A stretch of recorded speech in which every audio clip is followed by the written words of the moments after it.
Yeah. Can you We hear are me live. now? We can hear you. Okay. We can hear you good. We are live. We can hear you loud and clear. Peace, beautiful people. I am Dev. That is DP. This is Real Talk with DP and Dev. Thank you for coming and joining us for another jam-packed show. We actually are going to have a lot of good information to give you today. A lot of gems, a lot of culture, a lot of education. So you are in for a treat today. Before we get started, as we always say, Real Talk with DP and Dev is brought to you by Independent Capital Group. Independent Capital Group is a group of professionals who are there to help you with your real estate investment needs. And we also are there to guide you through the process. If you do not have the time but have the capital to go through the real estate investment process, we are here to help. We are trained, certified project managers as well as professional general contractors there to guide you along the way throughout the journey. On top of that, we are there to guarantee, again, I said guarantee, 20% return on your investment. And that is 20% return on your investment. If you want to know more, please go to independentcapitalatl.com. Again, that is independentcapitalatl.com. And this is Independent Capital Group, Black owned for Black people who want to make green money. All right. DP, how What's are up, you? Dev? All is well? All is well. Also, go to our website to get some financial education on credit repair, budgeting, other financial opportunities for your Black household. You know what I'm saying? We strive to help our Black folks do better, mentally, physically, and financially. All right. Also, we want to make sure that you subscribe to all of our pages. Real Talk with DP and Dev. We are on Instagram. We are on Facebook as well as YouTube. So subscribe to all three. That is Real Talk with DP and Dev. We are in Black History Month, and each episode that we have done, we have showcased a Black figure in American history. And who I would like to showcase today is Ray Montague. Ray Montague was actually the first program manager for the Naval Sea Command for the U.S. Navy. She is actually also the person who revolutionized computer-aided designs for submarines and ships. Everything in terms of designs for submarines and ships went through her. Back during the Vietnam time, when they was doing battleship designs, it usually would take about 2 years to complete. Well, when Queen Montague came aboard and started doing designs through computer-aided designs, which is CAD, she was able to minimize and decrease that time from 2 years to 18 hours and 42 minutes. So with that being said, she was able to go ahead and truly revolutionize how things are designed for ships and submarines to this day. So I do want to give a showcase to her and say thank you, Ray Montague, for actually contributing to not only the U.S. Navy, but also to professional engineers and everybody within the STEM world, which is science, technology, engineering, and math, which is what our degrees, myself and DP, are in. So with that being said, I would like to introduce the panel today. Wonderful people on the call, very educated. They're going to give us some gems. I'm actually excited. I'm just going to just sit back and kind of listen. But first, I want to be able to introduce Madu Ifoma, Yes. Salako Thompson, and Dr. Cheryl A. Williams, clinical psychologist. And we're going to be talking about a bunch of different things today in terms of African history, the Black family, the Black structure, the value of work, among other things. So, DP, I'm going to give the floor to you, man. Go ahead and take over. Yeah, so today, it's Black History Month, and we wanted to bring some special guests in who really have their pulse on the culture, especially, Madu and Salako, who have and Dr. Williams, Cheryl, who have very close ties to the African culture. And that's one thing that a lot of us as Americans, we have not been able to keep our ties with our history, dating back to Africa. So wanted to bring them in so they can kind of give us some insight that we normally don't get and we haven't gotten, especially from our history books and so forth. School don't teach us this. So if you don't go out and do your own independent research, you would never know. So we're just trying to, again, educate our Black folks. Absolutely, absolutely. So Madu, Madu, you want to do your toast? Yes. The customary for the guests to do a toast before we get started. So the floor is yours, my friend. Well, this toast is for our ancestors. Without them, we wouldn't be here, and without them, we will never have been able to sustain ourselves in this foreign land over 400 years ago. So we recognize our African ancestors, and we recognize those that are in the diaspora as well. Salute. So Madhu, you know, you can kind of take over. We usually don't just let the guests run away with the show, but hold on. Before we do that, I do want to, for the people who may not know, both you and Salako are Ifa, and correct me if I say it incorrectly, but Ifa, Yoruba priest. Yes. Yeah. People may not know what that is. You know, for my research, I do have a very high level understanding of where the culture and faith derived from. You know, from West Africa, we're talking about, you know, some parts of Nigeria, some parts of what is now called Togo, Ghana, and some others. Could you just give a quick rundown of what the faith is for the people who may not know? Salako, why don't you go at it? Yeah, okay. Yeah, I see how it's going to go, right? A quick rundown. Well, it's tough. Right. I don't know if it could be that quick, but, you know, do what you can. Okay, quick. It's a traditional spiritual system of West Africa. The Africa as a continent, all over Africa, they have their own traditional spiritual systems, and there's little differences between each. But in Nigeria and those areas, Benin, the Yoruba created Ifa and the Orisha tradition, which is spread around the world. It's here in the United States, Cuba, Brazil, all over the world. It's one of the fastest growing spiritual systems, religions in the world at this time. So that's what I can say about it. All right, great. Thank you. So, Madhu, there are a couple of things that, you know, we want to set the table with, you know, and start talking, and you know, just let you and the panel really just dive on top of that. But one of the things that we do need to talk about is when it comes to African Americans' attitudes towards work. I have no problem with working hard and understanding the benefits of work.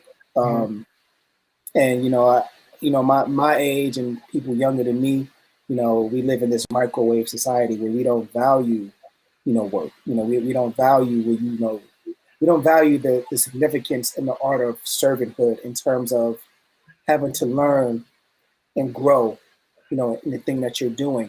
So eventually that you can get there. You know, a lot of times we just want to be able just to get it just like that. So, you know, let's talk about that, because, you know, some of the things that you've said and some of the things that have been mentioned is, you know, this goes all the way back towards slavery, you know, and we are still dealing with those things now, you know.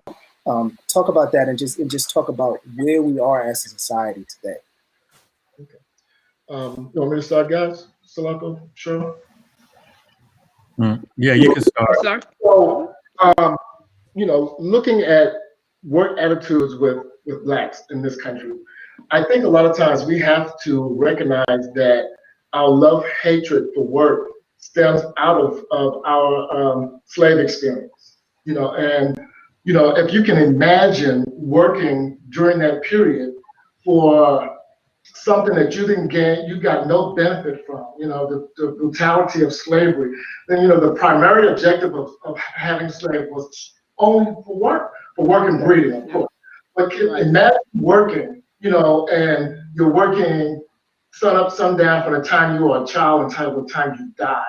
And so, you know, you there's no benefit. You know, you're working for your enslavement and the brutality of it. And working through that period created this hatred for work. You know, who wants to work and you're not receiving anything? And so, you know, I'm of the mindset that has been passed down through the generations, you know, never receiving any benefit from your labor. You know, and I'm simplifying it a little bit, You know, even going through Reconstruction up to Jim Crow, even up to today. You know, when so many of us are working below, poverty level because we cannot work to sustain a decent living. So even today, we have a love-hate relationship towards work. Our attitude for work is that it's not for me. You know, the slang back in the day, maybe to a degree now, I'm working for the man. I'm going to the plantation.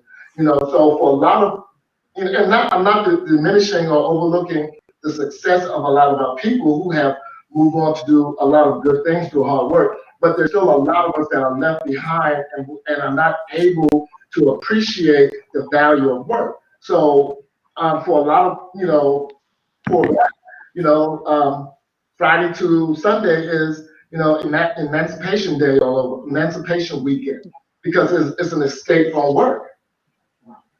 Yeah.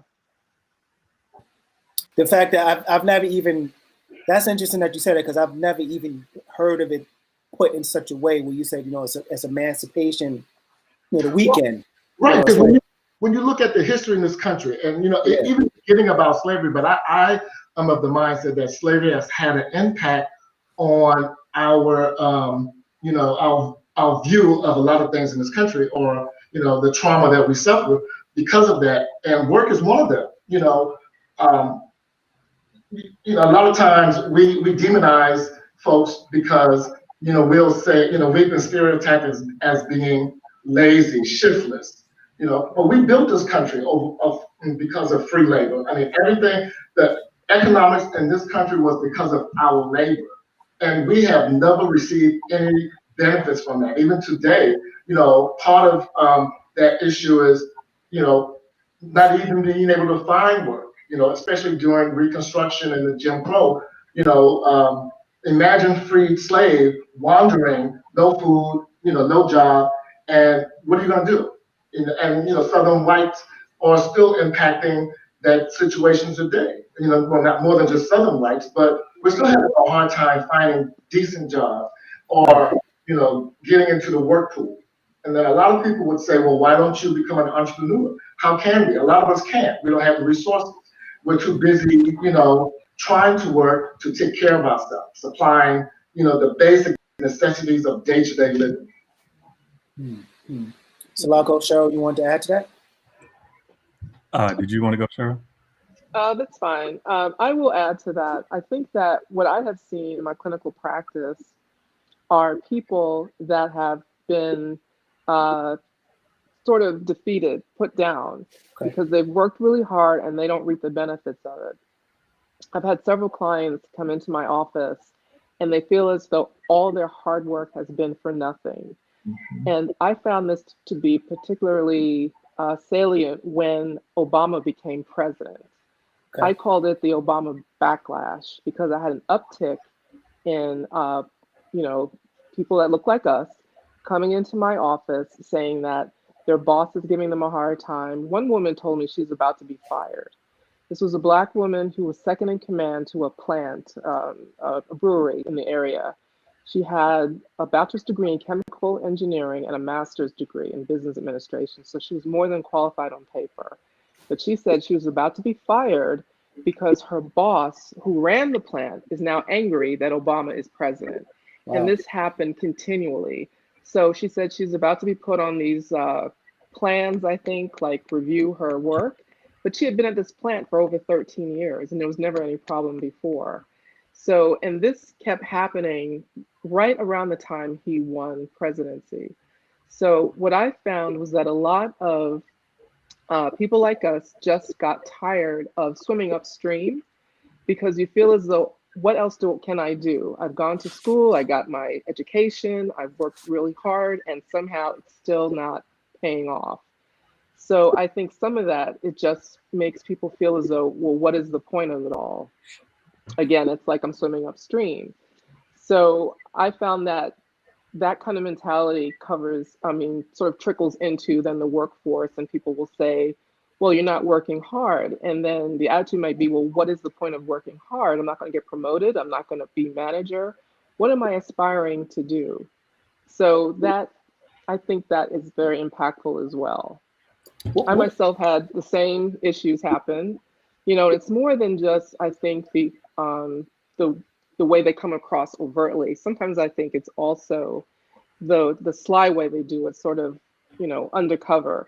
I remember years ago when I first started working, I worked for a department store. This is when I was in undergrad.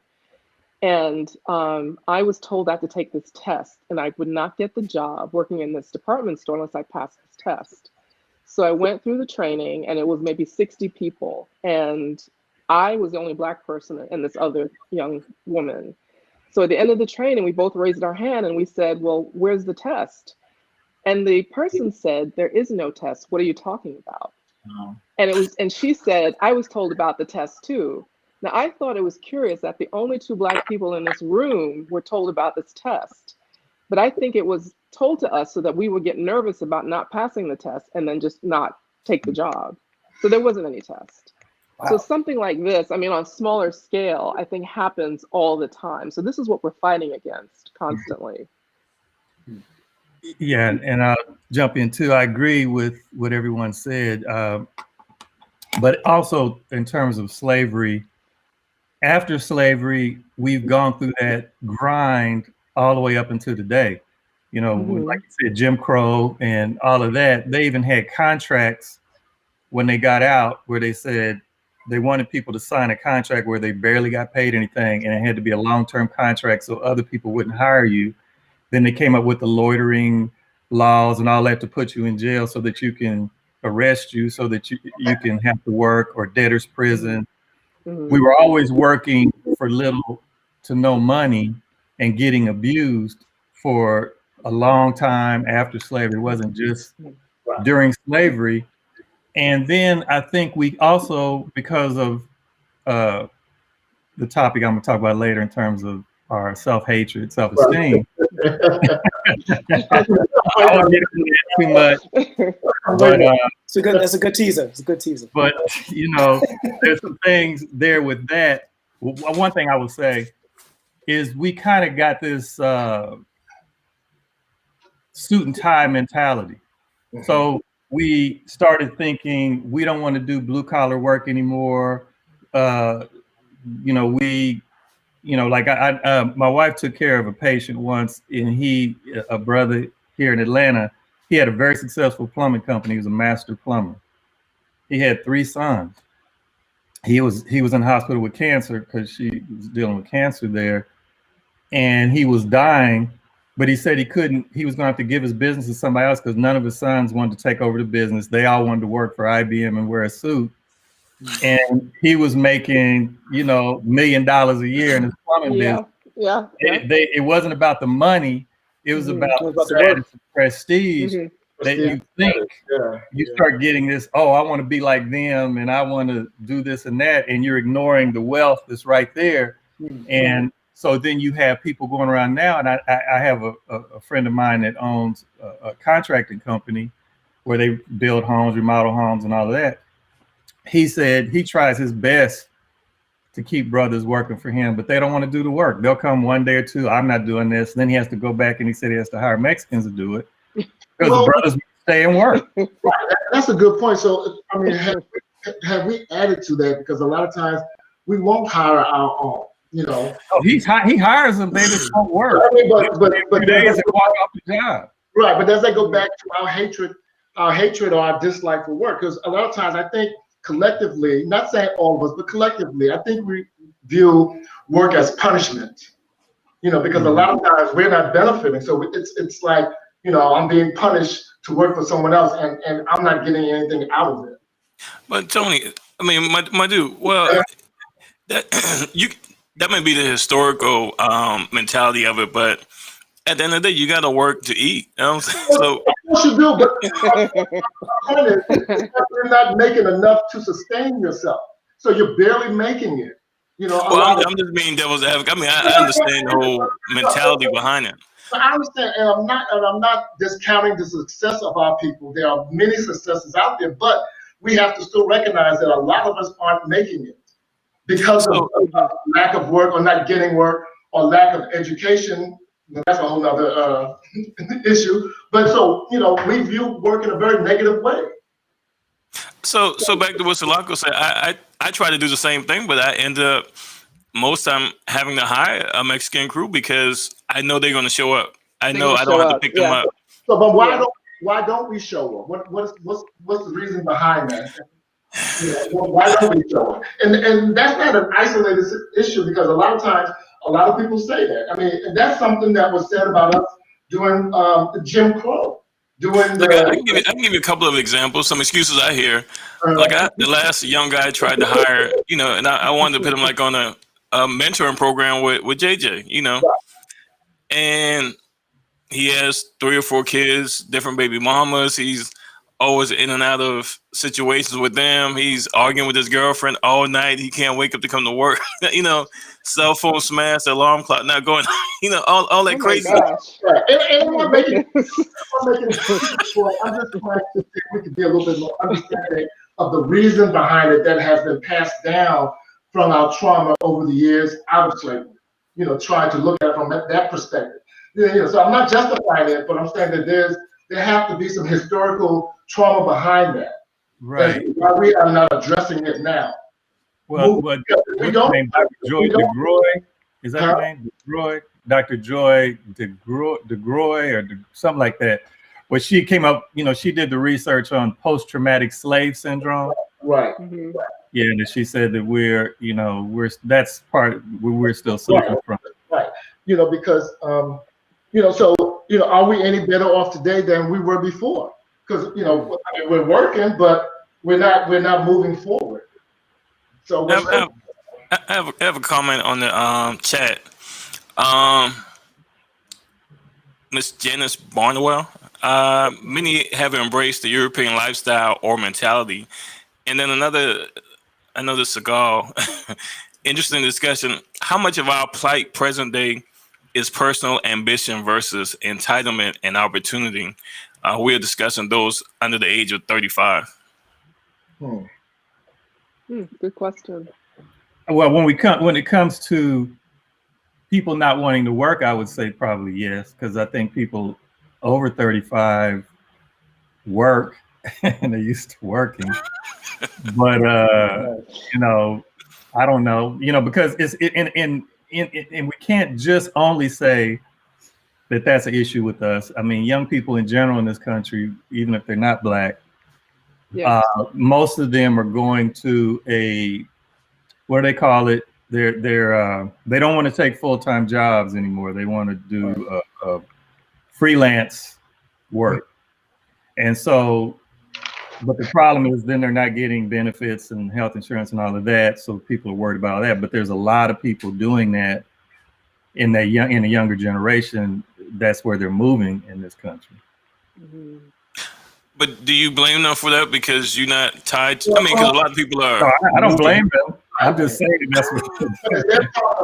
I don't blame them. To get rich quick, Mm-hmm. Well, the culture promotes that rap and all of that everybody's got to be rich quick. Well, let me add to that too. Talking about that, especially with the younger people, specifically when it comes to social media, right? Because you can actually make a living now off of social media. Depending on what you post. Like I was on TikTok today. There's somebody on there who they're doing a voiceover talking, but as they're talking, they're painting their nails. But it had over 500,000 views. So it's the system is made for younger people right now to be able to kind of do those things because they can see that they can make money off of it. So it's like, well, shoot, if I can make money off of talking about how my day is while painting my nails, why not do it? I guess that would be a question that a young person would ask. And that's a legitimate question. Yeah. It is. Go ahead. I'm sorry. I'm sorry. Go ahead. Well, I was going to ask a question, going back to some of the things that you were saying about some of the patients that you were having, and it was talking about the things that was going on when Obama was in office. What were some of the things that you would tell them? I know you can't breach your patient privileges and things like that, but what were some of the things that you would say? Well, it actually surprised me, I have to be honest with you, some of what they were experiencing because I was so excited. I didn't think that, they would actually get this backlash from their Okay. employers. So I listened mostly and provided support. And where I could, I encouraged them to find ways to still feel as though they're doing a good job, like find ways to feel as though they were still qualified, hardworking people, be it, look, some people have actually said maybe you should find other work Hmm. because if their wish is that their boss would somehow become a different person and treat them more fairly and with dignity, that is something that they can't control and that's not going to happen. So some people I would actually, and a lot of people didn't like what I had to say, but I said you probably need to look elsewhere for work. And for some people, I also encourage them to perhaps go back to school to pursue something that maybe they were passionate about, but sort of put on the back burner. I also asked them to turn to support from their family members, their spouses, significant others, parents, relatives, just ways to kind of shore up their self confidence and for them not to feel alone in this. Because it can be very, very deflating to go to work every day, to put on that white shirt and that tie or suit or what have you, and to feel as though you're doing a good job and then to not be acknowledged. I know people in my personal life and professional life that have worked really hard, gone to school, got all the education they could, and ended up training their replacements. Mhm. So they brought in someone else. They said, I need you to train this person, and that person was, they trained the person, and the person was promoted over them. And something like that is very hard to then bounce back from and to continue in that same job, knowing that you're not. So it really is a case by case basis. But for a lot of people, I just said maybe you should really look elsewhere for employment because this is probably going to continue. Sure. So, so does that Yes. add to so does that add to the idea of work being viewed as punishment because you do all this, you get all this education and you're not rewarded again? It's almost Hmm. very similar, you Well, know. some of that Yeah. I think is some of that is dealing with the racism. Like Cheryl, do you remember when years ago when we used to have the Black Talk meetings here and I remember. friend of Mhm. Jimmy's that Yes. worked down at CNN with him, Yes. and remember that his life fell apart after a while because he was getting discriminated against and he couldn't handle it. Like he couldn't believe that, instead of just like you said, leaving the job, because if you're in this Hmm. hostile environment, you don't own this company. Your only Correct. choice is either it's their company, either you work with them the way they are, or you leave. And Right. remember, Correct. he couldn't handle it. And remember, he ended up having a nervous breakdown. He got a divorce. His whole life fell apart.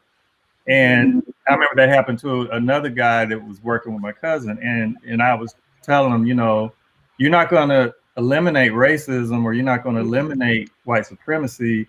You Hmm. just have to deal with, either you're going to work in that environment, you have to deal with it, or you go somewhere else, or you start your own. Those are Correct. really the only choice. Hmm. Now let me ask this because you guys kind of made the point of why young folks are freelancing because Hmm. if they hear that stuff from their parents and their grandparents, who wants to be a part of that environment? Hey, I didn't want to be part of that environment. I But mean, I think I it's trained also, my replacements before too.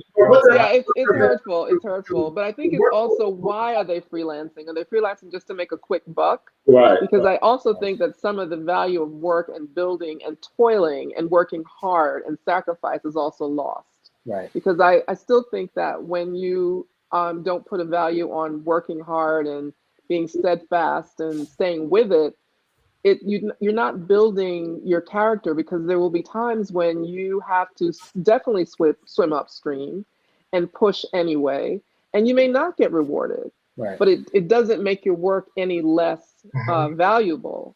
And I'm kind of concerned about a lot of the younger people that I see because I've hired people for my office as like a receptionist, and I always hire, a young Black person, male or female, usually somebody in school who is trying to pursue clinical psychology or something, but I've hired others that aren't. And there have been maybe one or two that have been really good workers. But some of the other ones, they're on their phone, they're texting, they're coming into work late, they're sick like 2, 3 days out of a week. I'm there every day. I mean, I'm like twice their age. If anybody should be calling in sick, it should be me, you know. So I just I just don't understand I'm here trying to help you understand this profession. Why aren't you making the best use of your time? Maybe asking me questions, just staying with it. So I'm concerned about young people that everything is the quick dollar and, flash in the pan, let's do it now and move on. Now, Like, I don't know if that's sustainable. Well, it's probably not going to be sustainable. And how do we address that? How do we begin to change that? What's the diagnosis for moving forward? Is it have to be addressed? Yeah, because I teach young people every day at the university, and I see that too. It's I teach computer science, so I'm teaching programming, and you have to learn all the concepts. And so when I'm telling you, it gets down to the point of basic instructions. I find myself answering emails, 10 and 15 emails a day, where I would post clear instructions. Do this 1, 2, 3, and I get 3 or 4 emails. Oh, how do I do this? Or what do I do this? Did you read it? I just got one for this call. Did you read my? Read what I posted. Read it and then ask that question. Stop. So let me ask you this then. So with that, the generations before, are they to blame for this? Because 60s, 70s, and during segregation, when a lot of our folks made it and struggled and worked extremely hard to make it, I can remember hearing my child is not going to work as hard as I did. So they recreated that out of, spoiling them into thinking they don't have to grind like our parents did or like we're doing. So are we to blame for that? Because partially, but I mean, yeah. I would also add technology, because technology, the focus of technology is to make us lazier and lazier. I mean, seriously, it is. Okay, computer program. And turning it to having a remote so you don't have to get off the sofa. Then, everything is, I just want to sit here and do nothing. So like when we were young, we would go outside and play. Now kids sit there just playing video games. They don't get any exercise. They don't want to go outside. That's a lot of that's technology. Right. So you guys don't think that any of this have anything to do with past slave trauma? As it applies to us, it does. What about they're offsprings of us. Right. And what we do, they see. So yeah, there's there. So why don't you tell us what it is? Well, I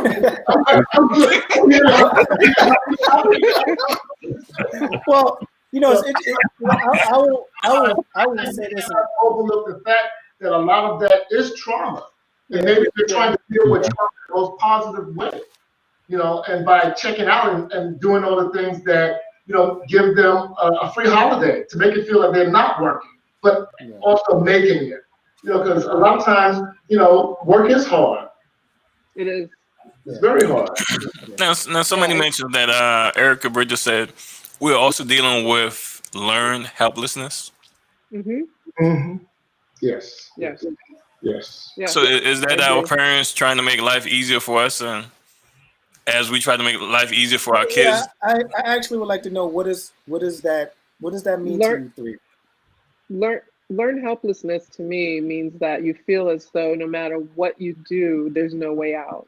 Okay. Like we learned about learned helplessness more clinically based. For instance, a woman who's married to someone who beats her. People often ask, why doesn't she just leave the marriage?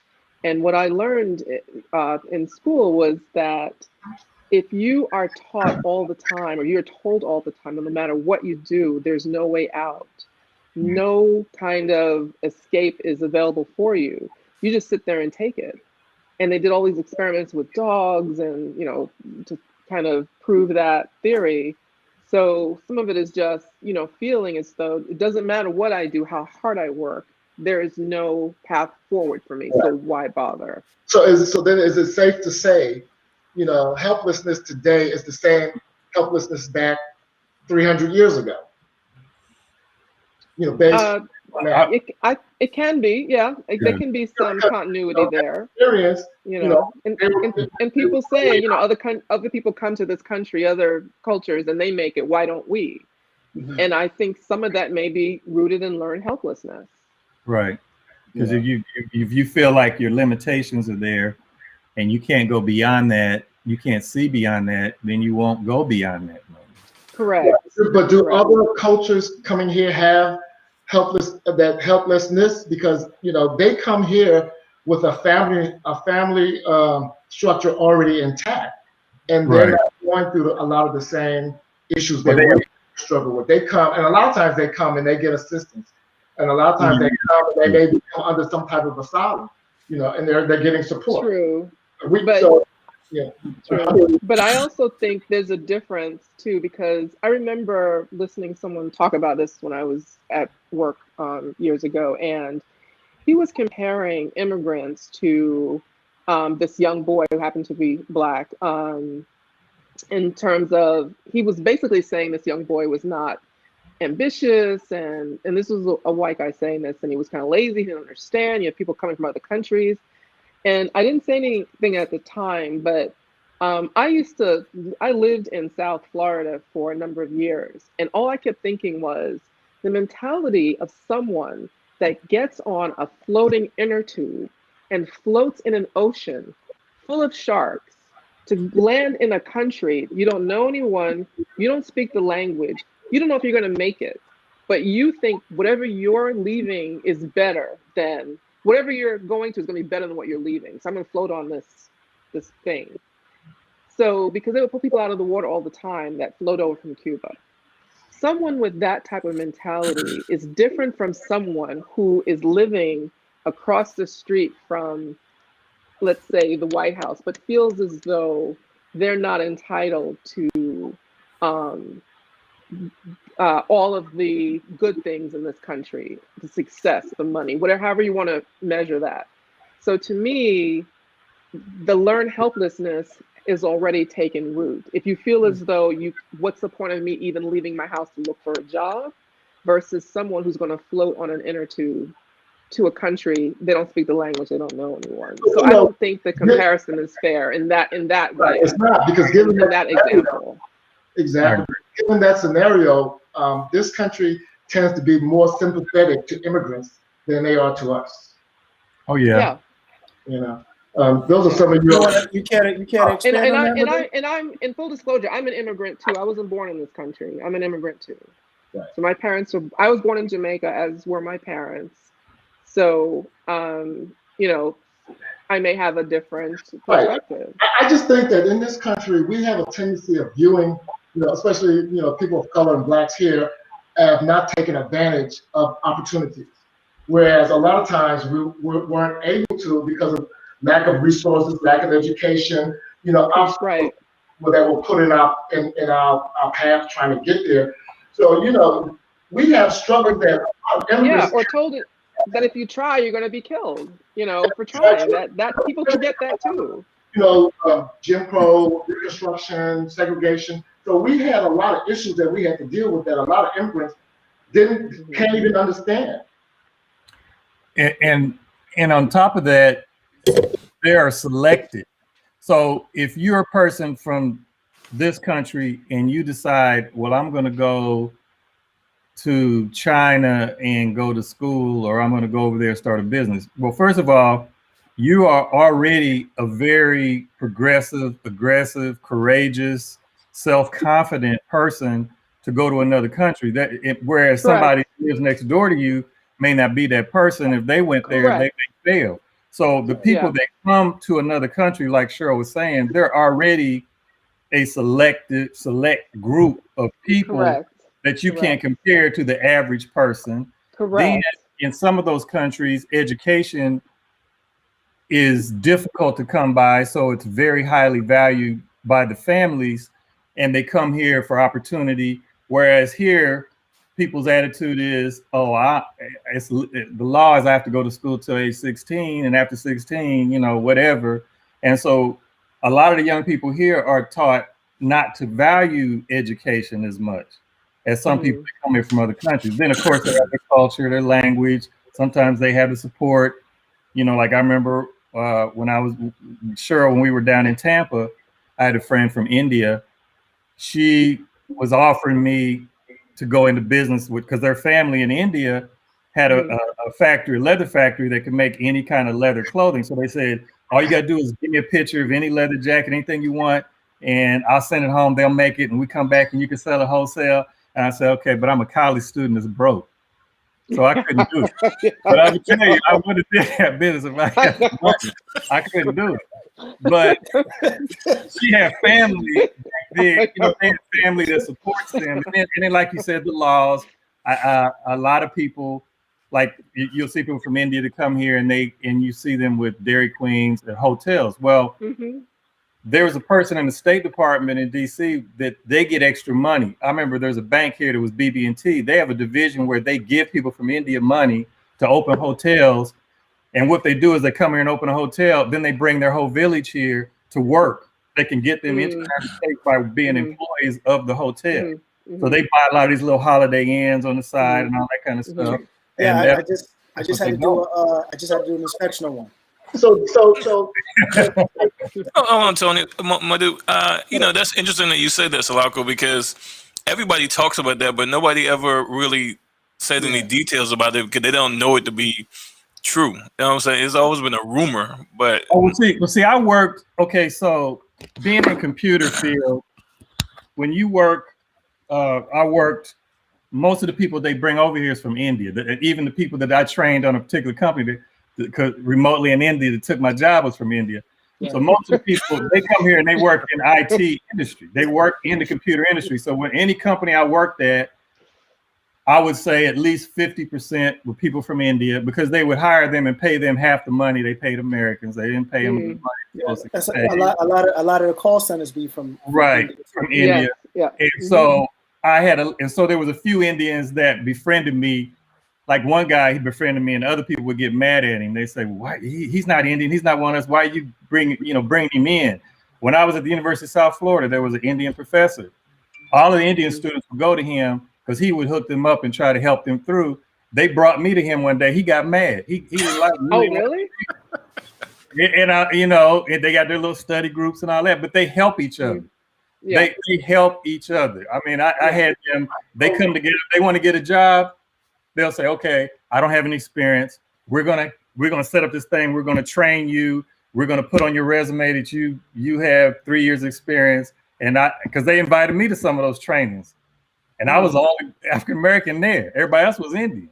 They work together. We don't do that.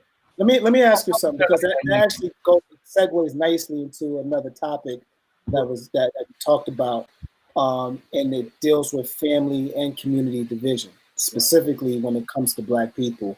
Madhu, you can go ahead and start that conversation. Why do you think? That's what I was about to lead into, and I was going to ask a lot there. All the issues that we're having with work and jobs being given to immigrants, is all of that because of our family disconnect? The family structure and how we're not working together. And I'm not necessarily talking about your genetic family, but the community family. Yeah.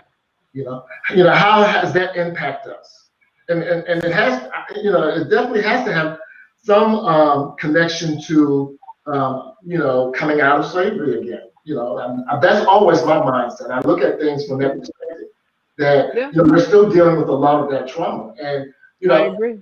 When it comes to the family structure, I think the biggest thing that always stick out in my head, and to this day, I still don't understand, the concept of slave getting married. It makes no sense to me that, the enslaver, have these marriages for what? Because as a father, what can you do? You cannot protect, you cannot support, you can't do anything. So what was the purpose of having these marriages? And then to have your family ripped away from you, you know? And so is that part of the family disconnect or the family division starting early on with the concept that, well, it makes no sense even getting married because it's useless, it's pointless. What's the point of it? And so I think that has trickled down to a lot of our family issues, and it has even been impacted by the welfare system during the 50s and 60s. Oh yeah, because they took the man out of the household. They set it up where the man can't be there for the woman to get the benefits. Right. And that was done intentionally to divide the family. There's been a lot of things to do that. I think it has come down. But the other part, okay, I won't go there since we're doing that late. My thing is self-hate. And I'll have to that. Yeah, I know you wait. I'll wait. You know, listen, you don't necessarily have to wait. So like, if you want to, I mean, we can dive in. I mean, Express yourself. Please talk. Well, he told me to wait as the last topic, so he wanted to come to the other. I'm just following the boss. You can bring it I up. just wanted to say one thing too. When I was comparing immigrants to people who live here, I wasn't saying that it's a fair comparison. I didn't want anyone to misinterpret. I was saying that comparison is not fair. That's kind of the point I was making before. So yeah. Right. No, Well, go ahead, DP. What you was gonna say? No, let him bring that point. If he was gonna bring that point back up before Tony shut him down. Listen, man. Listen, Salako got something to say, y'all. All right. Yeah. let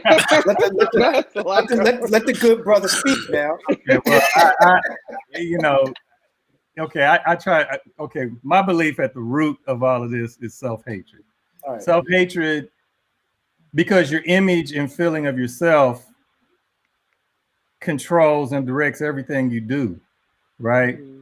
And so people with self-hatred are very rarely,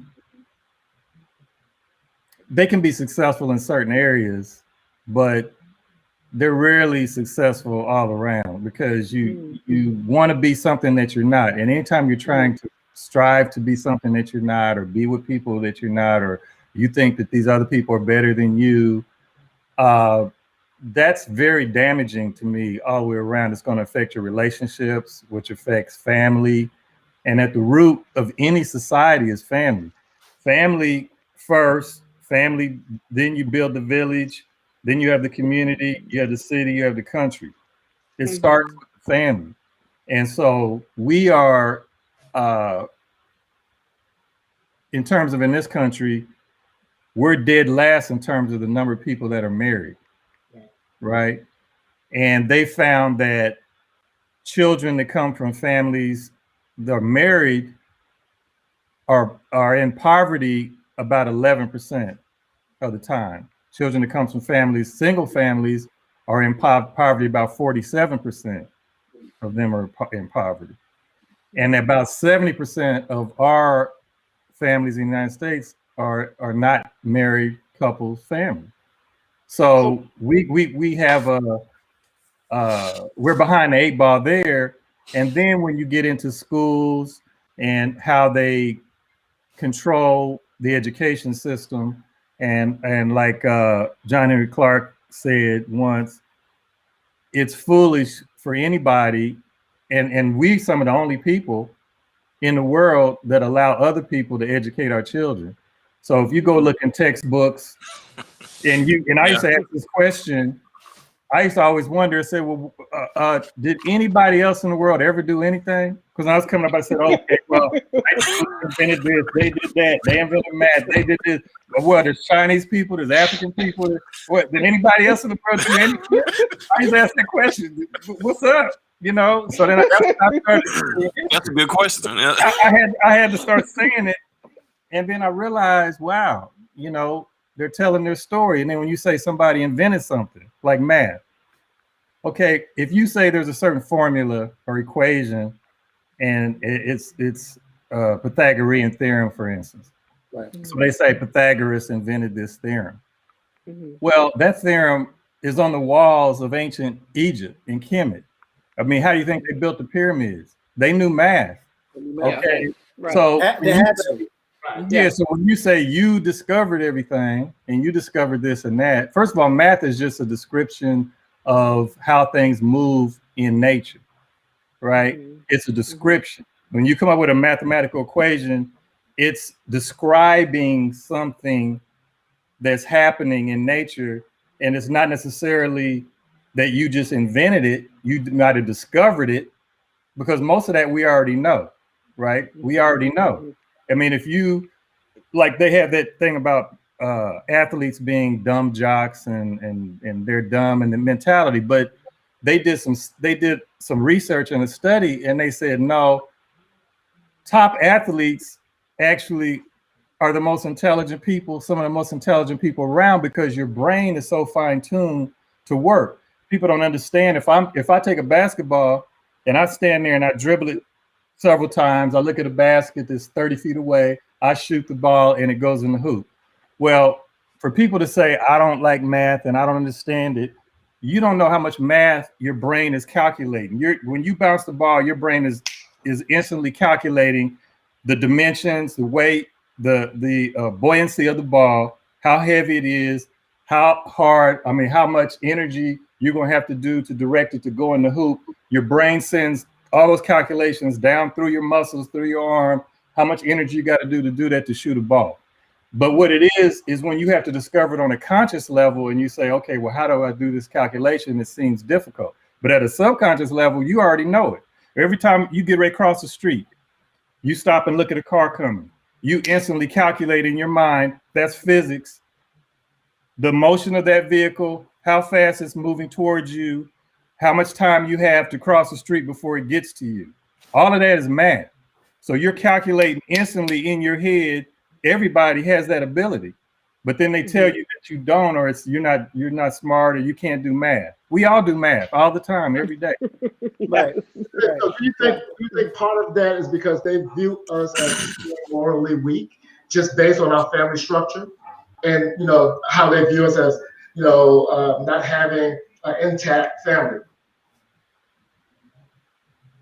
Are you asking me the question? Anybody? Repeat that question now, Tony. Well, I didn't hear the beginning. What Michael just said. So because of all of that, and they don't think that we have those capabilities of understanding science in that way. Do you think it's because they view blacks and our family structure as being morally weak? Because of course they do. Of course they do. That's the whole premise about keeping us, right, for lack of a better term, keeping us down. You know what I'm saying? Because if we come up as a culture, that means that we'll be on the same playing field as they are, and it's their country in their mind. It's like when they were able to run up in the Capitol. If a black folks did that, I know. they really think. And a lot of people said that. A lot of people will say, this is mine. This is my country. This is my capital. This is my building. Okay. Yeah. But have we bought into the negatives that they have about us? Have we bought into that? And we have bought into that to the extent that it's hard for us to even pull ourselves out of this. We have bought that argument that we lack the mental capacity to do any of those things. We're continuously buying into it. We have to recognize that that's who we are, and and part of it we have to recognize. We still have to recognize it's part of our trauma, and actually it's still part of our fatigue here. Just being exhausted, fighting that conflict, proving that we are intelligent, proving that we do have legitimate rights to be here, and that we And it's a constant battle, I think, I think every time I leave my house, there's going to be something that I have to decide. Am I going to say something to kind of disprove this person, thinking that I'm not, important or not as valued as that person? Or am I just going to keep going? And sometimes I actually have to stop and think, okay, what just happened? So that whole process, that is exhausting. And sometimes, I share with Randall Nadeau, sometimes I have to tell myself, okay, don't react, because you know what's going to happen. The police are going to be called, and you're going to end up being on the news. You were arrested for having some sort of argument in the store. But, but just the idea, being followed in a store, thinking you're going to steal something, going to a restaurant, standing and the person looks beyond you because you're not there. So they ask the person behind you for, their order, whatever. Just the small things every day, for as long as we're alive, that is exhausting. It's constant. It is, but that's why I think we need to focus on building our love for ourselves and self-esteem, because when you get to that point, it doesn't bother you as much. Like, for instance, one thing that annoys me, like he brought up earlier, is the first syndrome. Okay, because our self-esteem is so low and we've been held down, we get so excited. Oh, that's the first Black person to do this, and oh, that's the first Black person. I remember when I first went down to Tampa, especially coming from Atlanta, because in Atlanta, we had this history of politics and mayors and all that. I went down to Tampa, and I remember they got all excited. Oh, we have our first Black city council person. And I was just shaking my head like, are y'all really getting excited? City council person. Come on, man. I mean, we got to move beyond that. We got to know we're capable of doing whatever we want to do. Right. And we don't need to get so excited because, this person finally did this. Oh, we finally was able to do that. Or it helps with our self-esteem to have those type of self-esteem, huh? I think it builds our self-esteem to see that, to see those type of recognition. I understand what you're saying, but I'm impatient. I just want to go. I just want to go beyond that. We still got to recognize that. We have to. Yeah, we do. It's true. Because without that, then it doesn't give anyone else who's trying to make it, any vision of getting there. So all that gives vision. Mm-hmm. So let me ask this. You said you coming from Atlanta, and yeah, we do have, and we've had these Black politicians in power for, it seems like forever. Andy Young did a great thing with the airport, made a lot of Black millionaires. But it seems like sometimes our folks get in the office and then they turn against us because they're looking at their donors who have who are millionaires and billionaires who need something in the city, and then they will kind of forget about the people who got them there until it's election time again. You know what I'm saying? Yeah, and I think that's a very good point you brought up, because my opinion on that is this. That's another lesson we have to learn. We haven't learned the reality that we are thinking that politicians are going to save us. Number one. Number two, we don't understand politics because other people understand that politicians are to be bought. Yeah. We think all we have to do is vote for a politician and they're supposed to do something for us. Okay, well, we can vote for that person, but if that person sit there and say, well, wait a minute, this person gave me $1 million, this person gave me $5 million, and they're calling me and saying, do the XYZ, and you're telling me I voted for you. Okay, so who do you think they're going to do stuff for first? Right, they're gonna highlight the $5 million. They have to We don't understand how politics work. We think, Mhm. when the politicians get up there, you say, oh, do they forget who we are? Yeah, because the people who gave them their money, they have to answer to them. That's what Martin Luther King said. He would never become a politician. They tried to get Martin Luther King to become a politician. He said, no, because I know how politicians are. They're bought off. I'm not going to be bought off. I'm going to be independent. I'm not going to be a politician. So don't.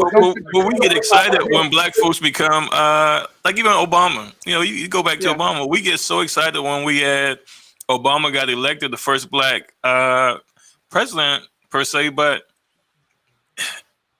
I know my dude's gonna get upset. You can't say nothing about Obama. If he's I know he's got mad at me before.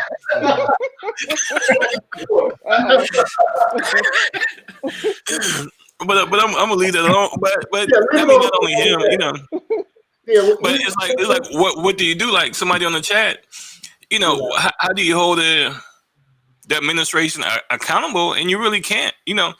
My take on it is Black folks need to take a whole season of voting off. But let's And that'll show the power of the black vote. then, since we're And talking then about once you take that season off, then they come and court you for your vote. Right, because like you said, that's the thing. And people get mad at me all the time in my family, and I got 4 sisters, and we get into it. But this is the way I look at it. I try to look at people that I see are successful. So if I see the Jews over here and I say, oh, the Jews are very successful in this country. And so what do they do? And then I find out, oh, well, they give money to both parties. If it's a presidential party, they go to the Democrats and give money. They go to Republicans and say, both of y'all owe me something. Right. But we don't understand politics. So we just think, well, I just got to be on this side of Democrat. And all I do is do with the Democrats. And so they say, okay, well, we know you're going to be with us anyway, so we don't really have to do that much for you.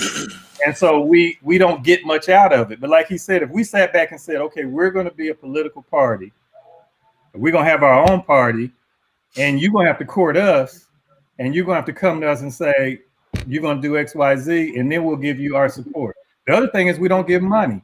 So we really need to have some kind of fund where every black person gives $1 or $10 a year, and we have a fund that we can give money to politicians because you buy politicians.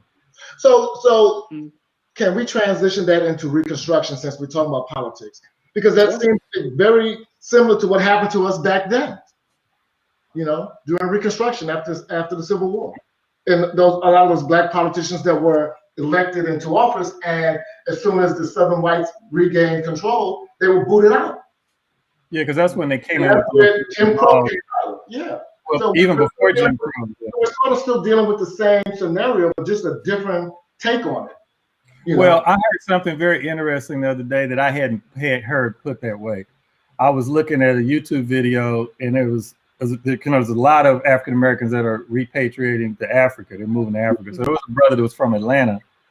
And so I was just listening to him, what he was saying. And what's his name? Because we got somebody on the chat. Is his name Eric? Well, a couple of there was someone in the chat who just mentioned. Yeah. They're about Yes, they did. Oh, yeah. I don't know. I don't know his name. He said something that I hadn't thought of that way. He said, you know, it got so heavy for him here, the energy. Yeah. And he said that we were trying to make things work where we came out of slavery and we still living with the person who oppressed us and enslaved us and trying to get along with them in their country. So he said, I'm leaving. Now, I hadn't thought of it that way. And he said, well, you're trying to change them and their mentality and how they look at you and trying to, force it. But he said, it's not going to work. And so I'm leaving. He went to Africa. It's interesting because there was a lot of people who said if Trump get in office, they leave in the country. But this brother really did it. Didn't Stevie Wonder just say he's leaving too? Did he? I think he did. Stevie Wonder's leaving. I saw a thing that said he moved to Ghana. I had a friend that just emailed me this week. He sent me an email, and all it said was "Let's go," and it was nobody. It was just a name. So I'm like, I emailed him back. What are you talking about? Let's go. Let's go where? Then he emailed me back. South Africa. He said, I'm taking 12 people to South Africa in August, and we looking to move to South Africa. I said, okay. Send me postcards. we have a comment. And he started sending me pictures of houses in South Africa. I'm gonna write it out here, fellas. I'm gonna comment in a second. Black acres of Gambia. Interesting, what we're saying about the politicians, because Salaka, you had mentioned yesterday about what happened during Reconstruction, and a lot of those black politicians that were elected after that, or propped up after that because of the Northern Radical Republican Party that put them in place, to I guess stick it up the noses of Southern whites. And so even in that situation, my question has always been, did Reconstruction fail? Did it work? Or was it overthrown? It was overthrown. Because of blacks being in political position. Yeah, but it so what does that mean really though? Well, Because we keep thinking of political positions as power. they still were not able to help us. Right, because that's not power. Right. So it's So what do you think? So what do you think power is then? very What do Economic. you think? You got to have economics. You got to be self-sufficient economically. It's no We're different not than ever going to have power where we take over this country. today. We're still dealing with that. We're still trying to get our politicians to represent us. We're still trying to get our politicians to, What for? the powers they have to, To do at least do something in our favor To do what? collectively. Well, let me ask this question: What do the politicians think they owe us? That's a good question. That is a good question. What they owe us is to stand up for issues that represent our community. Well, when Barack get up there and say he's a president for everybody, you know what I'm saying? Trump don't say that. Trump called those Proud Boys, they're the good people. You know what I'm saying? So when a black folks gonna just stand up and say, I'm gonna do something for my people, point blank, and that's it. You're what? Yeah. We're what? There's a difference between the president and our local elected officials. Even them, let them stand up and say, I'm gonna do it for my people, and I'm gonna do it for my people because I want to. So, if someone out of my community and I send to Washington and they're not doing anything for my local community, I have an issue with that. The president has to deal with the whole country. My local elected official have to represent me. And that's a lot easier than trying to throw, all of our issues on the lap of President Obama. Okay, Tony. All right, we know you gonna fight for Obama, so let's get off Obama. Let's go to Keisha Lance Bottoms, our mayor. The city gave those white boys. How many about the? All right, let's go back to the Falcons. Arthur Blank, the owner of the Falcons. The city gave him hundreds of millions of dollars to do that stadium, and we're not even playing in the stadium, and they're a losing team. They haven't won anything. So let's talk about these black local politicians. But they're aspiring to do something. They have a high self-esteem. They can ask for that kind of money. Yeah, so it don't make a difference in Washington. It's right here in our local city, and it's still the same. And we were so excited to have a black female a mayor again. It's up to us to hold our local politicians accountable. They have to work closely with us in the community they come out of. Versus the president, we hold him accountable for something that happened on. We are the president now, so we're gonna let you. He had to Don't get also work started. in Washington, which was not Obama friendly when he got elected. So Right, it exactly. wasn't just him. He had to work within the system to get things. Before even being in office a year, the onslaught had begun. Right. The what? And he was treated very badly. I mean, we all saw it. It was The what? horrible. What did you say? He was treated very badly. I mean, when you look at it, it was very disrespectful. Like, they didn't even think of him as being president. I mean, he's having a meeting to talk about State of the Nation and telling him they called him a liar or something. Who does that? Yeah, I mean. Well, we heard a lot of that. But what did he expect? What did he expect? He black. He black. He's still black, regardless of what accolades and what they think of him. He black. All I'm saying is he had to swim upstream. That's the point. Well, this is the thing. Well, the question would become: did he at least even try to do anything? When you say swim upstream, you have to first get in the water. But what I would say, I think running for president. I didn't have any expectations of him. But when he became president, this is how I felt. I said, okay, they're not going to let him do anything. So he's gonna be a figurehead. So okay, he got in. That's great, and I moved on. I didn't really expect he was gonna do anything for us. But to me, running for president was getting in the water. Right. Because that was getting in the water. Do what you can to floor is yours, brother. It's still the same. We have to. Local politicians is where we start, and holding them accountable. So what we're moving on to now? Yeah, please. Well, let's get to some of these comments. Because we had a lot. You guys have caused a lot of comments to come in because Shout out to all the comments, by the way. I mean, it's been a lot of Yeah. activity on the Joe comments. Wilson, he said, call Obama a liar. Yeah. So- so- yeah. somebody wrote a whole dissertation about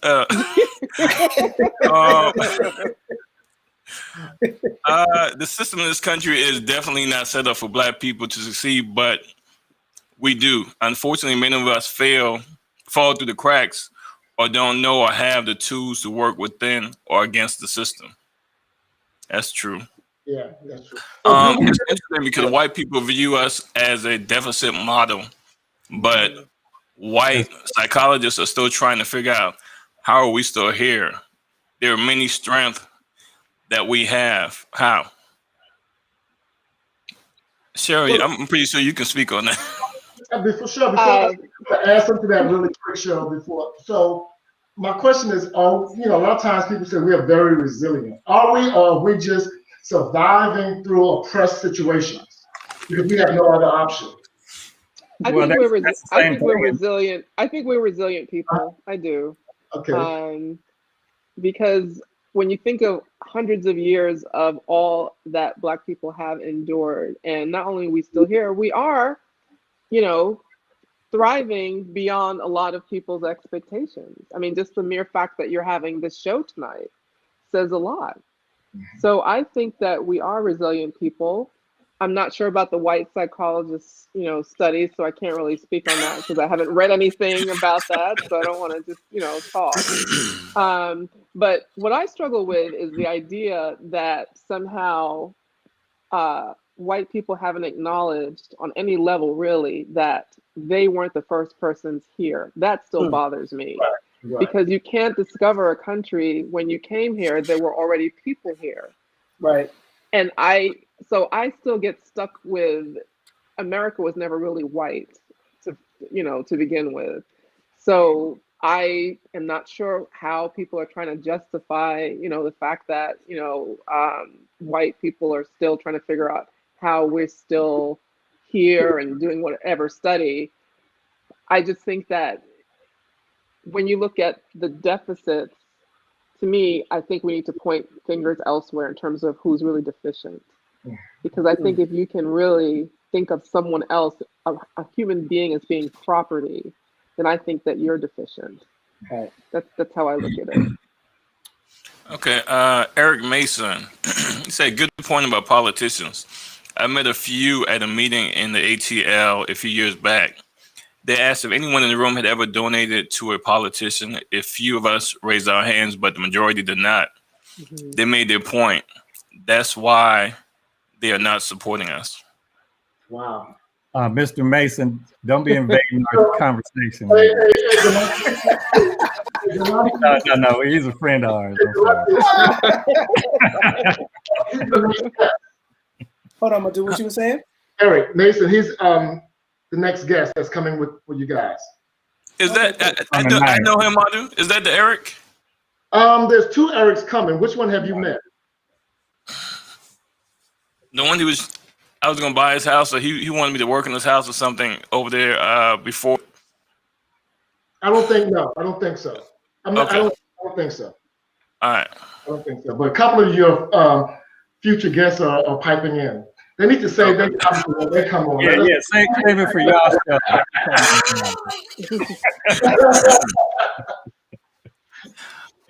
Pamela Woodard. Besides that, by the time a first Black person to do anything is so much better and so much more qualified than anyone else who could have that position. We're not ready for the backlash if we don't vote. I mean, are we getting the backlash now? What do you think, DP? I think we already had that. I think so. We talking about it. We got to be white folks not sitting at home talking about what Trump didn't do for them. But we're at home talking about what Obama didn't do for us. Because he didn't. I mean, we tell the truth. But white folks, Wait, what did Much you of the want white folks Obama complain to about do? Obama, What they did still you got more. want Obama to do that he Okay, y'all, didn't let's do? not get caught up in the That's Obama what thing. I'm. Yeah, That's what I'm wondering. let's not get Oh, caught boy. up in that. 'Cause, And let's go to the next question then. Black Sheep, because all of this falls. Huh? To go, she says, Stevie Wonder's going to Gambia. He owns a couple of acres out there. Oh, okay. She's from Africa. When y'all get back, I'm still gonna be here because my folks built this country, and I'm not leaving. You're not well, leaving. you know what? Let me add to it because it was a comment that came further up from Darlene. She says we shouldn't leave a country that our ancestors built. Almost every invention in America was by a black person who couldn't take the credit for it. A lot of that is coming out now. Right. That's what she says. So, Was that Darlene Dean? yes. Yes. Yeah. Darlene, I won't say no. that's my cousin. You know, me, Darlene, my dude, we all raised up in the same house. Nice. And you beat up like that. So let me ask you this, because there was another topic discussion for the panel, and Madhu talked about color consciousness. Right. So that probably falls within self-hatred, but for me, that consciousness deals with the self-hatred within our own community. You know, light skin, dark skin. You have a better job. You know, you're not pulling yourself up. You're not, doing your part to uplift the community. You're embarrassing us. So those are all, to me, are all part of color consciousness that we tend to beat up on each other a lot. But the biggest one is this good here, bad here thing. And it was so interesting because a few weeks ago, just in general conversation, I think we're so accustomed to saying, oh, good here. And I said, that's not good here. Well, I don't have it, but all things you can do with kinky hair. You can't do it with straight, fine hair. So we have good hair. They don't. Well, but Tony, that may be true, but it seems like we trying to get their fine hair. Well, and that's the problem. That's part of that color consciousness. We're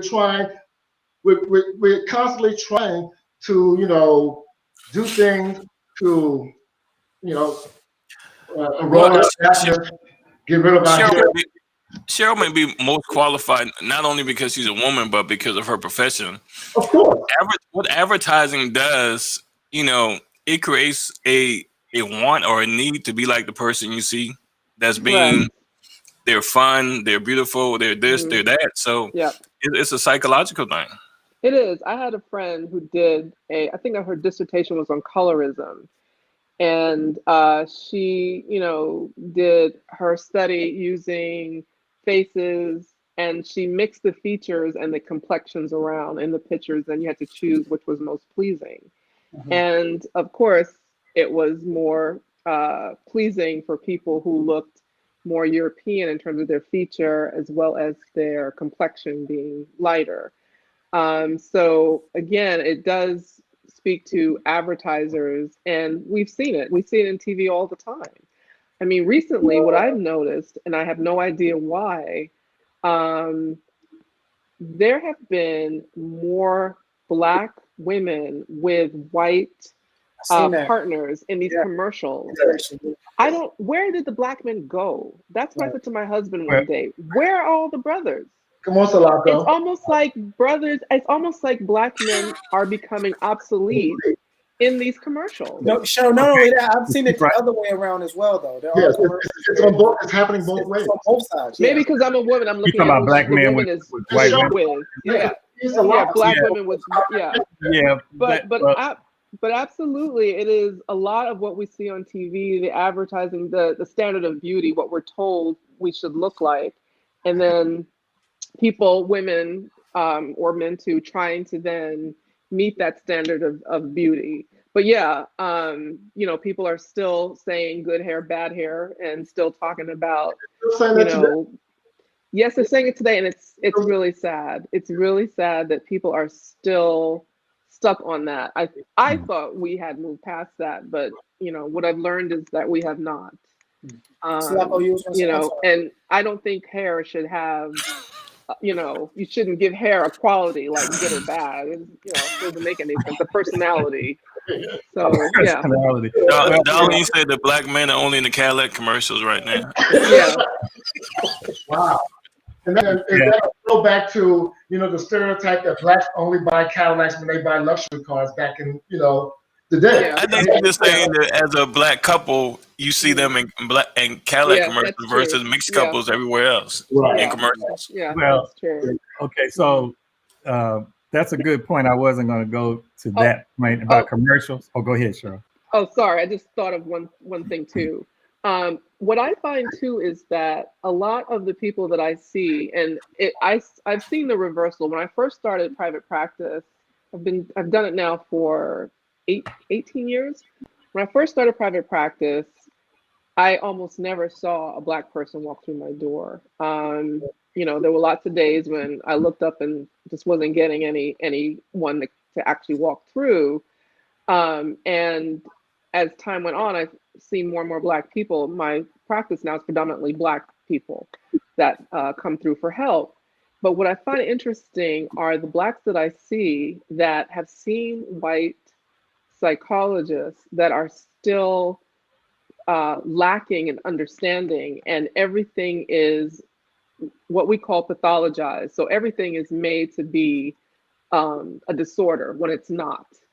For instance, this young lady that I saw, she was in high school, and I think her mom was a nurse, her dad was a medical doctor. They were originally from, I don't remember if it was Nigeria or Ethiopia. They were from an African country.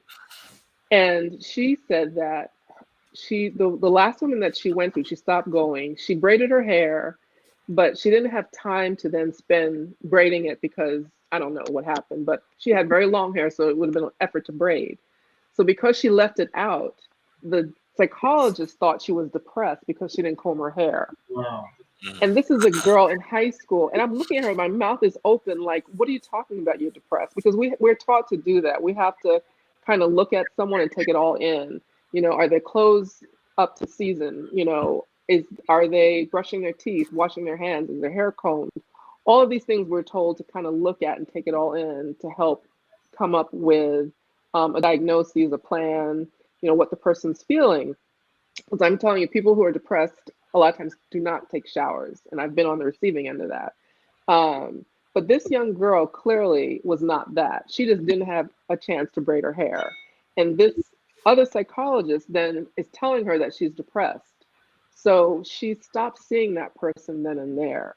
But that's what I mean. This psychologist had her standard of this is how your hair should look. And because your hair didn't fit that model, you have depression. So that's why it's very important that people on the receiving end of that are aware that the therapist comes with their own set of values and ideas, and you can't always have them overlay it with you, because you know how you're feeling too. And just because you didn't braid your hair yesterday, doesn't mean you're depressed. Right. Yeah. Wow. Uh, That's powerful. so yes, great point. So when you first said that about, you know, when they make up the diagnosis all the time, I was thinking of the drug industry, like when they came up with the shaky leg syndrome and all this stuff. You know, everything is a syndrome. You know, everything you need more medication for because your leg is shaking. So, but okay, so color consciousness is a major issue. But for me, I still put it in the basket of self-hatred. To me, it's a symptom of self-hatred, and there's a lot of different symptoms, and it's something that we have to overcome to survive in this country. I know, because if we don't learn to love ourselves, we won't support ourselves economically, and if we don't support each other economically, we're going to really struggle, and a lot of us don't. And so what I found in terms of self-hatred, so when we talk about the 60s and integration, which was supposed to be desegregation, just meant that Black people could go where they wanted to go without restriction, and then they flipped it, the terminology, because words are power, to integration instead of desegregation. Integration means forced to be with other people, and they Mhm. started busing us and all that. Before then, we had our Black Wall Streets, and we had all this stuff economically supporting each other. But I think because of post-traumatic slave syndrome, we still had that then. But what it was, we were supporting each other because we were forced to. So as soon as the gates were open and they said, oh, you can go in white stores and white schools and you can spend your money here, we just sprinted out. You know, like we just ran away from the Black community. Our businesses died. We didn't support each other. And so I've been seeing, because I studied in undergrad, I got computer science, but my undergrad, my minor was African studies. And then so I went back and I studied that. I remember seeing videos from the 60s, all these signs, buy Black. I saw signs from the 70s, buy Black. Signs from the 80s, buy Black. The 90s, every decade. What happened? We never would support each other. And so all these years, the first time I've seen us have any movement positive in that direction was when Trump got elected. So I know people hated Trump, but I was excited that Trump was there because why? We were so afraid we were supporting each other. The first time I got on these calls with these 2,000 people on the calls, they were featuring Black businesses. People were sending out lists on Instagram about, oh, these are Black companies, support them. This is the first time I've seen in my lifetime Black people in this country actually make, even Beyonce and them putting out lists of Black businesses. So that we actually are saying, okay, we're going to support Black people because Trump scared us to death, where we say we need each other, we need each other to survive. He scared us to supporting each other. That's still not self-love. So what can happen now? What am I afraid of now that Trump's not there? We may go back to sleep to our same, oh, well, okay, it's okay. And we don't support each other again. All of our impetus and the momentum that we got may fade away. I'm hoping it don't. But the thing that was keeping us going was fear. We still don't have self-love. And if we don't get self-love, we're the only group in this country that don't support each other. And so that's the only way I see us getting out of this. We can't do it alone individually, each individual. We have to come together. And then some of the other things we don't understand is they are predicting dire economic stuff. I was watching stuff today. They was talking about maybe by 2023 or 24, the US dollar may crash. They're saying that food and hyperinflation may come. The government is looking at putting us all basically on welfare. They're saying, okay, well, Biden just approved giving 10 million immigrants citizenship. So these people come in and take the jobs. Okay, so they're saying for us, we won't have jobs, so we'll give you $2,000 or $3,000 a month, and then you won't have any jobs. They're bringing in automation to automate cars, automate drivers. They want to automate tellers. They want to eliminate a lot of the jobs through automation, technology. So then it's like, what are we going to do? Food is going to get very expensive. So what I'm seeing is a lot of people. I was looking at this white woman today on YouTube. She was an economist. She was talking about silver and what they're doing with silver and all of that. But she said, oh, in her house, oh, she's growing a garden, she's growing food. Everybody's saying if we don't start growing our own food in the next 3 to 5 years, people may not be able to afford it. They're saying we're going to be in trouble. But what does it take? Unity. She said, we want to come out here and get land, and I want a bunch of people to come out here with me because it's going to take a group. That's what the white woman was saying. We got to come together to survive, and we haven't got there. People are starting to move together, live together, work together. We have a hard time with 3 people living in the same place, get along. And if we don't overcome that as African Americans, we're gonna have a hard time surviving. Yeah, but it don't matter if we stay in the United States. Right. We may not survive if we don't unify. You can stay here all you want. But like you said earlier, a lot of that is go out of the trauma that we're dealing with from some past experiences. And we don't even have to go back to slavery. We can go back to Jim Crow. We can go back to segregation. Tulsa, Oklahoma. Yeah. Black Wall Street. They make sure that they destroyed it. That's recent trauma. So we're still doing that. That's why I thought about what that guy said in the video, because what I started thinking about Rosewood, that was successful. They burned that down. Black Wall Street. So it's like, okay, so say, because there's a movement of some of our people to say, let's get our own land and build our own town. So I know in Georgia, South there, there's some people got some land and they're building their own town. Yeah, so that's great. But like we did in the past, like the guy said in that video, you're still living in the country with people. They can come in and burn down your town anytime they want. Exactly. So let me ask you this. So because of that, because of those, past instances of towns being bombed, is that adding to the fear that if we build our own, they're going to come in and destroy like they've done before in the past? Is that subconsciously or something? No, I don't think that's affecting people now because they're doing it. If people were not doing it, I would say, yeah, it could be fear. We're not doing it on a large scale. Those are small pockets, but and a lot of people don't even know that that's going on. Because those are visionaries. Those are visionaries. Those are visionaries. When you're talking about average Black people that can't even put food on their table, they're not looking for visionaries. They're looking at how I'm going to make it tomorrow. Right. That's what they're looking for. Visionaries. Well, that's true. Let me ask a question of Mardu, because Mardu always bring that up, right? Mardu, let me ask you the question. Who are these average Black people that can't put food on the table that you always talk about? So this is how we got on the program. I told him he and his guests were elitists because they always done it on poor Black folks. I'm like, who's these Black folks that Tony keep talking about? We cannot overlook the fact that our people are struggling. Our people we're not paid enough money to sustain and have you're absolutely right, but I'm just saying. So right, remember how we got started? Was one of your guests mentioned about how we could eat better, eat healthy, go to the farmers market, go to Whole Foods. How are they gonna go to the farmers market or Whole Foods when most of the time they don't have a car to drive on that side of town? Yeah, let me add to that because I know exactly what you're talking about, right? So that was the case, and he did mention Whole Foods and he did mention farmers markets and other things like that.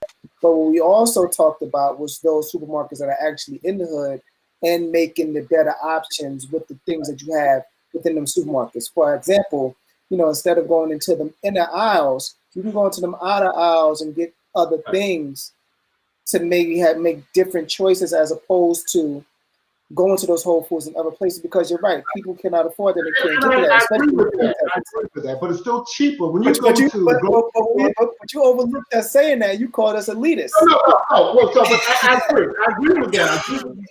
I'm just saying that's what you said. Right, that's what I said. But at the same time, most people are going to buy what's the most inexpensive food in the grocery store. Most of the time, most of our people, because they're not going to buy organic. They're not going to buy fresh vegetables. They're not going to buy fresh meat. They're going to buy prepackaged, sodium packed, stuff that's quick that they don't have to cook, and that's already adding to the health problems we have already. So being a visionary doesn't help. The local folks down the street. Okay, so let me counter that. The visionary in the middle and upper class neighborhood. No. They got to do with visionary. I didn't say visionary is upper middle class. But you do have people growing urban farms. Yes, right. You got an urban farm over there on Cascade. That's in the hood. Yeah, it is. Right. It is. That's true. Rashid Nuri. I agree. But we need to go to that farm and help him. More of that. We need to, the things that we need to do is try to, have a situation where we can start having workshops and teaching folks who have the means to help our, community do more for self. But let me ask you this. Mardu.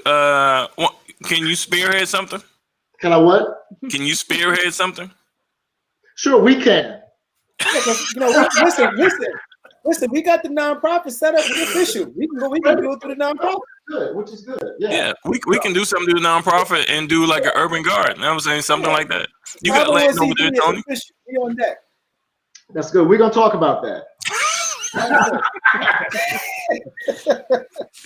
It's out there now. It's out there. It's out Okay. there. All right. I mean, you retired and all that, man. Yeah, you retired, so you got nothing but time on your hands. I know. Retired. So Salako, you was going to counter that statement that Madhu said. What were you going to say to that? Which statement? The one about the visionary one. Oh yeah. He's talking about visionaries with upper middle class. Where'd you get that from? I just said a visionary person that sees a solution to a problem. They don't have to be middle class. Anybody that can see a solution to the problem before other people see it, they usually get criticized. They have to be able to go through the ridicule a lot of times. But visionaries see solutions in advance from other people that can help them. So when you say they don't need visionaries, I just said they don't need it. I think they do. I'm just saying that If they're lost, they're not benefiting from that most of the time. well, see, like with Rashid Nuri, when he started his farm over in East Point, and I used to go over there, he used to try to get with the schools and the local community. He would tell us, come and volunteer. We would volunteer on Saturday mornings, go in there and help. And, I would buy his collard greens and all that from him. He was trying to get the community involved, and some of them were getting involved, and the kids would come in and help and learn about urban farming, And then they open up other ones. I think he's retired now, but they still have them. But he did so well that the City Council of Atlanta they have some kind of program or division now dealing with urban farming. I mean, that's So Tony, you gonna spend some of your retirement time. So are we talking about black fatigue now? Not wanting to work. You gotta put in work. You don't want to work. We had a lot more comments coming. Tony, your cousin, our cousin, I guess she on your side too. Why are we so hard on President Obama? Okay. Thank you. Yeah. Please tell me Is that a what form have any of these white self-hatred, presidents being done hard for on the Obama? That's for right. people Is of that a form color? Self-hatred. Exactly. Being so hard on Obama. Now, it's not that I'm hard on President Obama, or I don't think. Well, some people are, but it's like I don't expect anything from these white boys that come into office. I expect something from the one black dude we're gonna have in our lifetime. But the one black dude was in a sea of white folks. Right, that's unfair of you to expect that from Yeah. him. That's unfair. That's my expectation though. I didn't say that's yours. That was my expectation. Unfair. We're gonna help you change that expectation. Okay. Respect everybody, man. Respect everybody. Eric Bridges, is it self-hatred or internalized racism? That's a good question. When you say internalized racism towards yourself, No, that's Eric. You got to ask Eric. I mean, you can define stuff in different ways, but I'm talking about the effect of whatever you call it, arose by any other name. It stops us from supporting each other. It stops us, like my father when I was little kid, sayings we would say, like they would come up, my father, these were sayings that white people would say, and then black people adopted them. Like my father would say, what would they say? Step back, Jack, your hand's too black, you look like a monkey on a railroad track. We had some A lot of people say that when I was a little kid. Never or heard the ABC one. What's that? It's a lot of them. So There's a lot of them. So the self-hatred in that sense, you could say is internalized racism because you're adopting other people's, just like the N-word that we call ourselves and glorify now because other people called it, then the rappers took it and supposedly everybody calls it that because they, whatever. But see, the other issue I see is this. Dr. John Henry Clark had said, for any people to really survive and thrive, they have to identify with the land of their origin, whatever the name that's called. So we are in this battle going on in this country right now that I've been seeing lately of we're the only people that's still trying to figure out who we are and what to call ourselves. And then so you got all these battles like I saw one guy. So like my son, you know, they're professional actors, and so when you said about white people in commercials, I see that all the time because I get scripts every day. I'm in filmmaking. Can I get a gig? They cast people like that. They cast a black woman with a white man over and over again because there's an agenda to promote now, and they're doing that purposely. I get scripts all the time that'll say the lead character, the male, it'll say white male or Caucasian. The girlfriend is either Black, African American, or any ethnicity. It'll say any ethnicity all the time. Then we have people trying to say, okay, I saw this one actor, he's going around the talk show circuit saying we're not black, we're brown. Black was a made-up term, so we're just brown. Okay, so we're just brown. There's a lot of brown people. Then KRS-One is going around the country speaking, saying we need to embrace nigga and Negro because that's what we really are, and they're trying to keep us from that. And he was saying, I was listening to him the other day, they purposely changed the name of the Niger River in Nigeria. The G wasn't that form, it was really G, so it's really the Nigger River and the Nigeria. He was saying all this, so he's going around the country promoting that. Now they come up with this term. My son got an audition just this week. I got they emailed me all of the sides for the audition. I get it. It says the name of the character, and usually to say African American, it said BIPOC. I said, what's a BIPOC? So then I look, oh, Black, Indigenous, person of color. So that's another term they're trying to call us now. So what it ends up being is anything but African. So the self-hatred comes in is we want to be anything but African. Right. People run African. I was at somebody's house the other day and they said, I ain't no African. Right. And, you know, and so the self-hatred that's there is deep. And so I see our people still running around. So now they don't want to be called African American anymore. So now they want to call us BIPOCs or whatever else. So you start seeing this happening. It's going to be happening because it's circling around and people are pushing all of these agendas to keep changing what we call ourselves. And so the people that call themselves Black Indigenous are trying to say, like, oh, we now have nothing to do with Africa. We were the indigenous people here. We were here before Columbus. Okay, there were some Africans that had came here before Columbus, but you have no proof to say that you one of them or you descended from one of them. For you just to say that you're going to descend it, but you have no evidence of it, is just hatred. You just don't want to be African. So, you know, that goes, you know, that's what it is. No, but that's, you know, remember, well, it still goes on today that every Black family, oh, we got Indian in our blood. Right. Still do that? And then if you go to the Indian reservation, they won't accept you. I mean, I got Indian in my blood. So what? My father's people are from Oklahoma.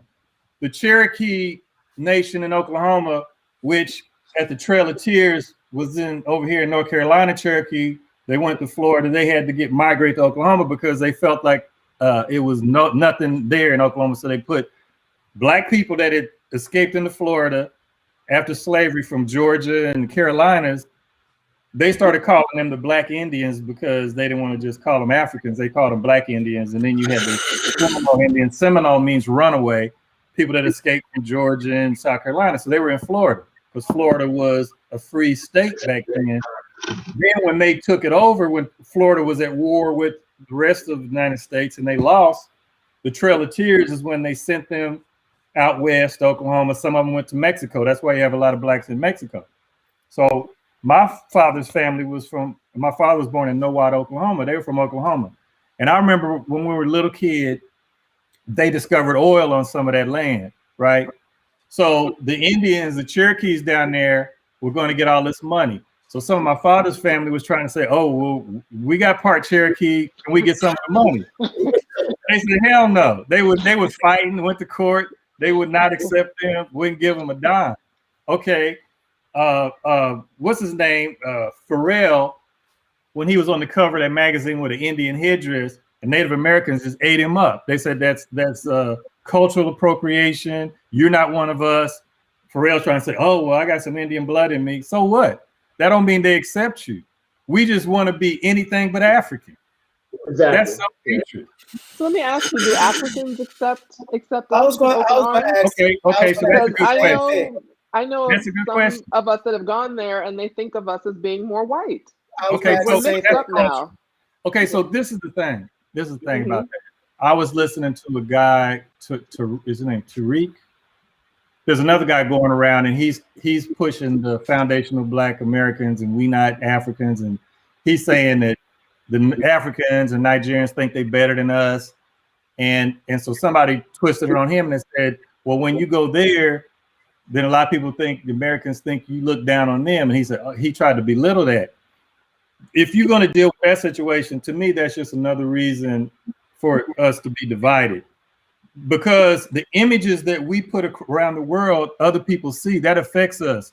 And so if other people around the world see us and think we're all gangsters and thugs and we're this, that, and the other, they're going to have a negative impression. I remember when we used to go to Panama, and I remember one time I was in Panama, and me and Adekunle were serving people because we had an event and so people came for dinner, and we walking around serving people. And I remember there was some sisters there, and they looked at us, they said, I don't believe you from the United States. You can't be from the United States because you guys are too mannerable and all that. We thought all Black men from the United States were like 50 Cent.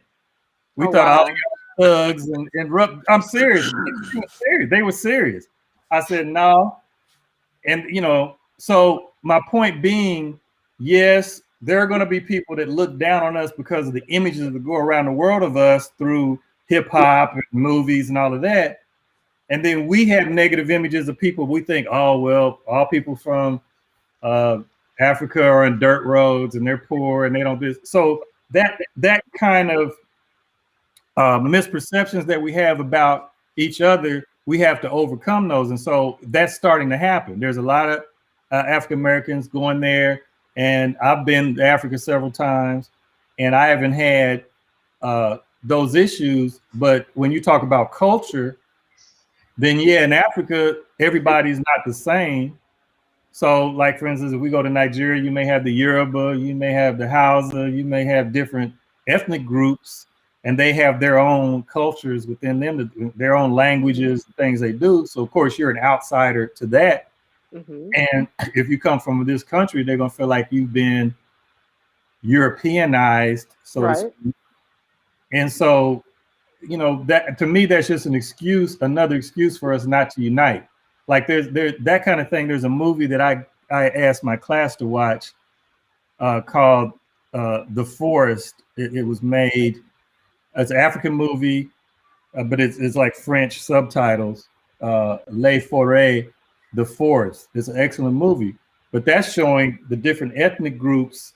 I had my class watch it, where there's a guy from the country that went to France and went to school and all that. So then he felt like he came back home. I'm coming back to Africa and I'm gonna civilize my people. I'm gonna improve stuff and give them the European way.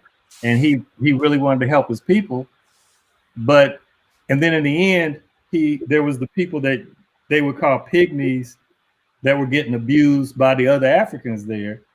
They would come into town and get abused. He got mad about that. So he went with them into the jungle. And then the movie's about that, where he's trying to impose European values on them. And they were dealing with their traditional African spirituality and the spirits. And he was going and cutting out trees. And they said, oh, you're going to dishonor the ancestors. You can't do that there, blah, blah, blah. It was an excellent movie, but it's showing that thing when you're trying to change somebody else's culture or you look down on people. And that was two African groups.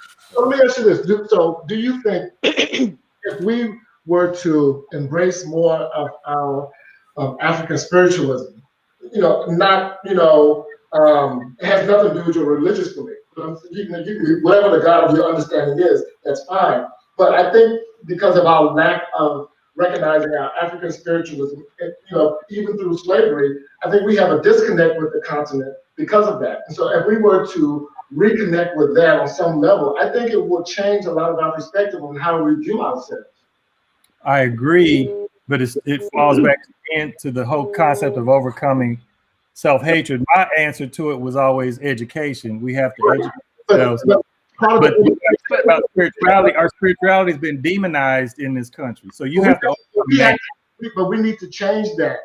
Right. We have to overcome that. Re-educate our people because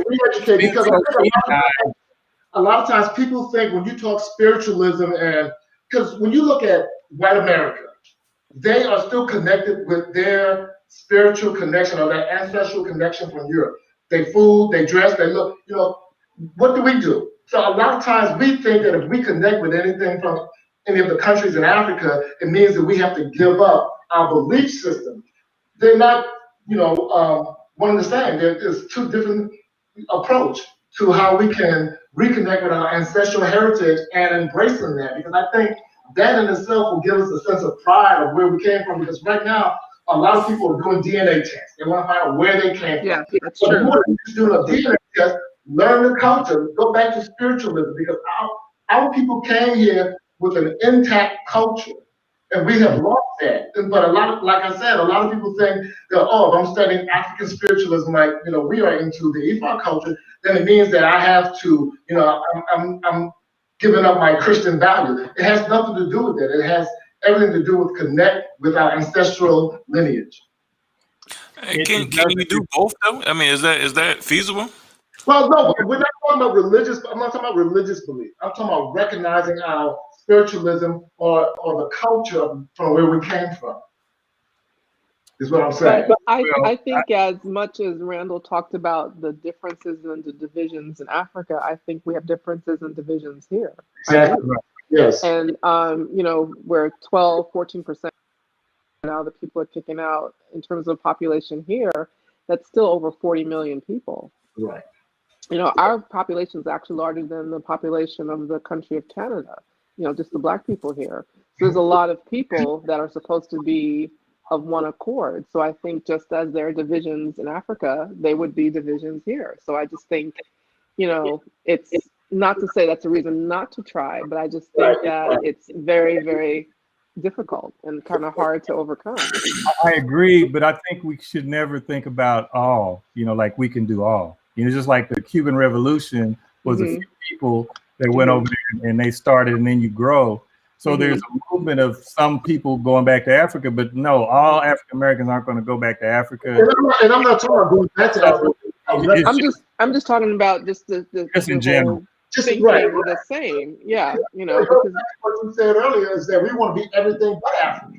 Right. I'm just saying that if you identify, but I think it's difficult. What he was saying is, how do you do it? People do it in Africa, but in the United States, they haven't figured out how to do that. And I remember when I studied the 60s and I saw, Black people wanted to be, that's when they started wearing Afro and Black Power and they started wearing that shit.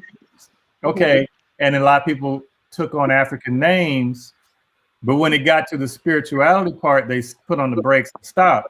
And see, the problem I saw with that was African people are the most spiritual people on earth to me. And if you I studied ancient history all the way back to ancient Egypt or Kemet. Before that, I studied with Dr. Asa Hilliard.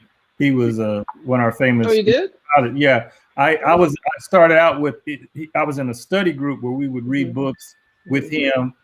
And then while he was at Georgia State, like he started mentoring me. I would go to Georgia State, go to his office. We would have discussions. He gave me all this disc with all this bibliography, all these books and stuff that I could read and stuff. So a lot of my library was because of him. And I used to go to his speeches and stuff. And so, somebody say something? Okay, is that me echoing? Yeah, no, keep going. Wait a minute, so I lost my track. What was I saying? Asa Hilliard and the library, and you would talk to him? Yeah, I would talk to him, but I was trying to see remember what my point was going to be. Spirituality. So if you study, I studied. So what brought me to Ifa was studying. I was doing a search and on history, but I found out really what I was doing a search is my ancestors were calling me on a spiritual journey, a search. And I started off, I was Christian and all that, and that didn't work for me. So I was doing a search. I went back and studied ancient Egyptian religion. And I said, okay, that's all well and good, but nobody's practicing that today, so I can't practice that. So then they started moving forward, and I studied the Dogon in West Africa and their religion, but you don't find people Benny Dogon in the United States. Now there's a movie I like called The Gifted. You might want to watch it with the Dogons in it. It was a sci-fi movie I really like, but they don't come here. So I said, okay, I can't practice that. So I said, what African spiritual forms are in the United States? That's when I found Ifa, and the Yoruba was here. It came here, and that's what brought me there. And that was like in 1989. So you know, you had to do what you could do. But what I'm saying, in all the groups you study in Africa, all are very spiritual, all of them. And so when you come here and you just say, okay, I'm gonna get African name, and I'm gonna wear a dashiki, and I'm gonna do this and that, but I don't have nothing to do with my ancestors or the spiritual part, you're cutting off a major part of the African experience, in my opinion. But you know, you can still, I mean, you know, so we're not saying that, you know, saying that you cannot have your religious values or your religious views. It was just saying, you know, recognize, you know, like you said, even just recognizing our African ancestors. Well, we brought 2 hours in. We kind of need to shut it down. It's a great conversation. Can each of you guys and give a short solution? What are some of the practical things that people can do to try to? I mean, just a 30-second, 1 minute. What are some of the practical things that people can do today? You know, we not. Everybody's not going to join the Ifa religion. You know? Right. We're not suggesting that. We're not suggesting that. No, we don't want people to say we're trying to get them, you know, to leave their religious faith. Whatever the God of your understanding is, that's where you stay. So what are one or two practical things, and we want to get some insight from each of you guys that can be done. You know what I'm saying? Mm-hmm. Okay. Well, I'll go first. I think one of the things that I think would help our community is education and getting back to vocation skills in the school. We have no vocational training like we used to. I think that in itself would help our community tremendously. Education. And we have to start from the ground up. And I think we have to revisit, because everybody, you know, we all can't be lawyers, doctors, and these high technicians. But we need, you know, more service people. We need more blue collar workers. And so we have a whole generation that we have lost because of that. They have no skills when it comes to vocation. And that in itself will help our community go a long way. Mm-hmm. I agree. Yeah. I think that we need to practice self-love and self-care.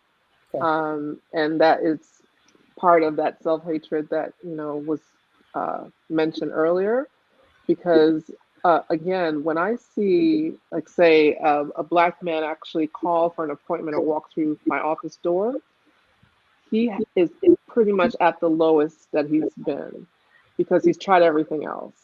You know, a lot of times, not to make a, you know, a broad statement, because not every Black man does this, but a lot of times he has tried, you know, drugs, he's tried alcohol, self-medicate, left his wife, gone back to his wife, having lots of problems just managing the outside world, and then not knowing how to let go of that so you bring it home.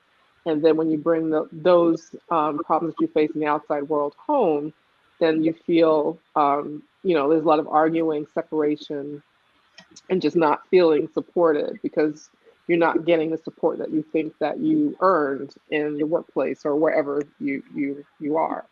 So I think it's important to talk, to not internalize a lot of things, as much as, you know, you can avoid that, and to practice self-care and self-love. Oh, very good. I agree. Bring it home, good brother. Okay, so in solving all of our problems in 2 hours or less, what I would say is, like, I agree, education. One of the things I've been talking with my daughter's been talking to me about it, because she, you know, wants to do that too, education.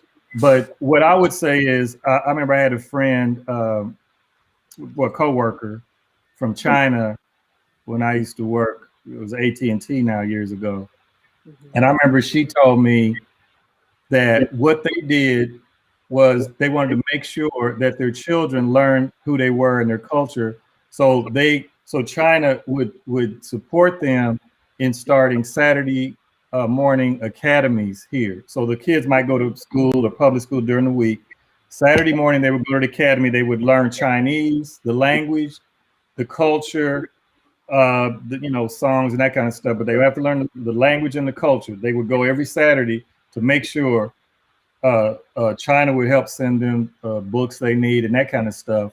So I think one of the things that we could do is that we, in our communities, we need to start looking at Saturday morning academies for kids to start teaching our culture, start teaching them about Africa and who we are, and maybe learning African language, just basic things like that. I think that would go a long way to tying our kids back to who we are, building their self-esteem, knowing what they've done. Because I had one of my uncles just called me a couple weeks ago asking me, could I create a Black History app for the phone? Because he's up in Kansas City, and he's like, that's a great idea. They want to know Black history. They don't know anything about it. Can you create an app? So okay, it's a lot of work doing that, but I'm thinking about it because I think that would be good to have. Mm-hmm. But we have to do. I think that's a good solution to start. Start with children, because it's hard to teach an old dog new tricks. So adults, I'm not trying to focus on adults, but if we can get children and we start teaching them coming up in the next generation, we'll be much further ahead than us, in my opinion. Yes, we got to get them down. So, can you build apps? Yeah. I mean, I do computer programming. Yeah, I could build apps. Yeah. Okay. Yeah, we need to talk. Yeah, I think that's a great idea. Great idea. Nice. All right. Well, that was amazing. Awesome. Thank you all three of you. Thank you. Wow. Thank you guys. Thank you for the invitation. It's been a pleasure. We're definitely going to do this again. DP, before we go, what parting shots do you have for the people who are still on? Shout out to the people who stayed on with us for the 2 hours also. And we didn't even get all their comments because it was too much, you know what I'm saying? Because it was so much information. And we wanted to make sure you guys had the opportunity to speak on everything. So we couldn't even get to everybody's comments, but I didn't mean to do that. But it was great. You know what I'm saying? It was great information. It was very informative, and it was understanding. It was, like we said in the description, it was layman's terms. You know what I'm saying? Mm-hmm. So you didn't have to have a PhD like Dr. Williams probably have over there. But I've learned a lot. So I appreciate it. I did too, and I appreciate it as well. Yeah, me as well. Thank you very much. So, with that being said, you know what? Where can people find you at on social media? Anything on social media? If so, where can they find you? Cheryl? Oh, me? Oh, sorry. I do have a website. It's drwilliamslifecoach.com. Okay. And that's probably the easiest way to reach me. Are you a life coach also? Yes, I do life coaching also. Amazing. Mm-hmm. Awesome, or you can email me directly too. It's easy, drcherylw@gmail.com. So you can email me. And ask for your. She is amazing. Oh, thanks. Thank you. That's nice. That's good. Salako, what can the people find you at? On Facebook, should be Salako Awolola is my Facebook. Beyond that, I would say I have a couple of websites for my businesses, but one of them is I have a movie that I'm finishing up called The Life of Mine Movie. So it should be the lifeofminemovie.com. They can also contact me through there. Good deal. So let me ask Salako. So if somebody got a kid or want to get into acting, do you have an agency type of situation that they can call you in? I'm not an agent. No, I manage. My two kids are professional actors. I manage them, but then we also have our own production company where we do projects, and so I can help people get into acting. Now we're connected with the agents. I know agents here that my kids have.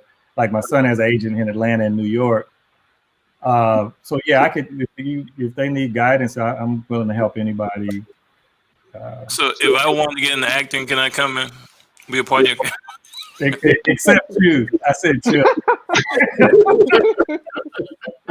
No, yeah. If you want to get into acting, come on. I mean, of course, there has to be a role. See, my dude's been asking me to get in. I've been asking to play a dad role for years. Now you have the free time. Awesome, man. Great stuff. And Madu, where can people find you at? Hey, I'm always posting something on Facebook. I won't lash you away. Yeah. Good deal. All right. Well, again, thank you everyone. Thank you very much. Thank you. Thank you for having me. Appreciate you. No problem. And for those who are watching, again, thank you. And subscribe to our channel and our pages. That is Real Talk with DP and Dev on IG, Facebook, and YouTube. So again, thank you for joining. And as I always say, everything that you do it with positivity, creativity, and authenticity. Peace, beautiful people. This is Real Talk with DP and Dev. We out. Thank you.